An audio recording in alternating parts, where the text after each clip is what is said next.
15 de septiembre, mes de la Biblia, Evangelio según San Lucas, segunda entrega. ¿Cómo podemos dividir el Evangelio de Lucas para comprender su plan, su proyecto de redacción? La mayoría de los autores, de los biblistas, insisten que es importante considerar el Evangelio y el libro de los Hechos de los Apóstoles como una sola obra. Desde ese punto de vista, podemos tener en cuenta 3 etapas en este plan lucano. La primera etapa es el tiempo de Israel o el tiempo de las promesas, que termina con la predicación de Juan Bautista. Pensemos la relevancia que le da Lucas a figuras como Zacarías, Isabel, Simeón y Ana, que encuentran al niño Jesús en el templo, y la predicación del Bautista, que es narrada con bastante detalle en el Evangelio de Lucas, además de narrarse su concepción milagrosa y su nacimiento.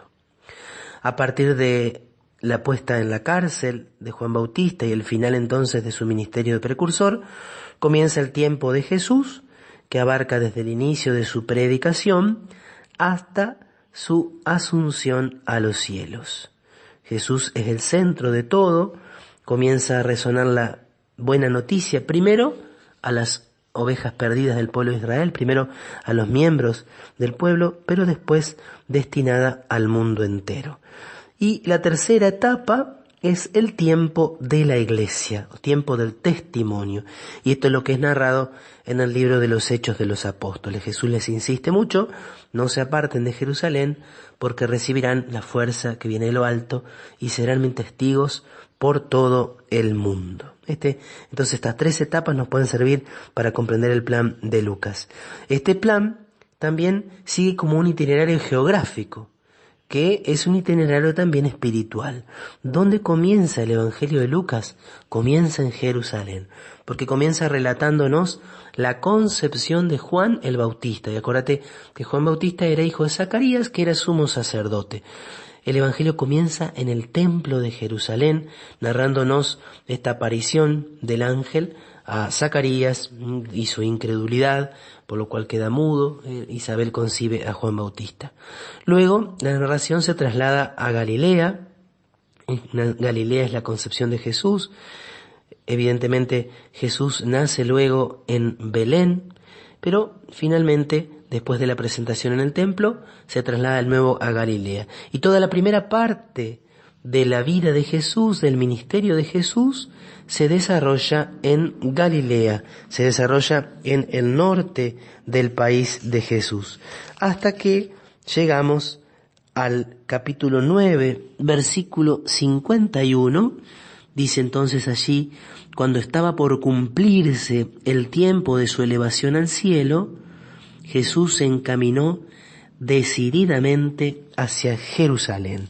Sí, a partir de entonces de esa narración, Lucas 9, versículo 21, allí comienza Jesús a caminar hacia Jerusalén. Coinciden entonces aquí los 3 evangelios sinópticos. Después de la confesión de fe de Pedro, el anuncio de la pasión, Jesús empieza a encaminarse hacia la ciudad santa. Allí se darán los acontecimientos de su muerte, de su resurrección, y desde Jerusalén, una vez que viene el Espíritu Santo, Jesús ya subió al cielo, el Evangelio se va a anunciar a todos los pueblos. De hecho, el libro de los Hechos de los Apóstoles termina con Pablo en Roma, con Pablo llegando a la capital del imperio. Y en cierta manera, Pablo en la capital del imperio está ya llegando a todos los pueblos. Se está cumpliendo ya lo anunciado por Jesús. Pero además de estas estructuras, de esta división que podemos encontrar en el Evangelio, es importante que destaquemos algunos acentos, algunos detalles que destacan muchísimo en el Evangelio de Lucas. Es el Evangelio, en primer lugar, de la misericordia. Y así lo ha traído siempre la tradición. San Jerónimo decía que Lucas es el escriba de la mansedumbre de Cristo. Y esto lo encontramos tanto en los relatos, donde se subraya siempre la compasión, la misericordia de Jesús, como también en las enseñanzas, De hecho, el capítulo 15 de San Lucas contiene lo que conocemos como las 3 parábolas de la misericordia, una de las cuales es sin duda tal vez la más conocida de todas, ¿no? La del Padre misericordioso. También está la de la moneda perdida y encontrada. La de la oveja perdida está también en Mateo, pero las otras 2, la de la moneda y sobre todo la del Padre misericordioso, son obra únicamente, están consignadas solamente en el Evangelio de Lucas. También encontramos algunos perdones, algunas conversiones muy fuertes, como la de Zaqueo. Y permanentemente se hace alusión a la conversión, al perdón, a la misericordia. Por ejemplo, Lucas es el único de los evangelistas que nos dice que durante la pasión, cuando Pedro negó 3 veces a Jesús, Jesús lo miró a Pedro y Pedro, saliendo afuera, lloró amargamente. En ese mismo contexto, Lucas no quiere dejar de contarnos que allí también Jesús tuvo un gesto de ternura, de piedad hacia su discípulo. Es también el Evangelio de la salvación universal. Es una llamada que está para todos los hombres.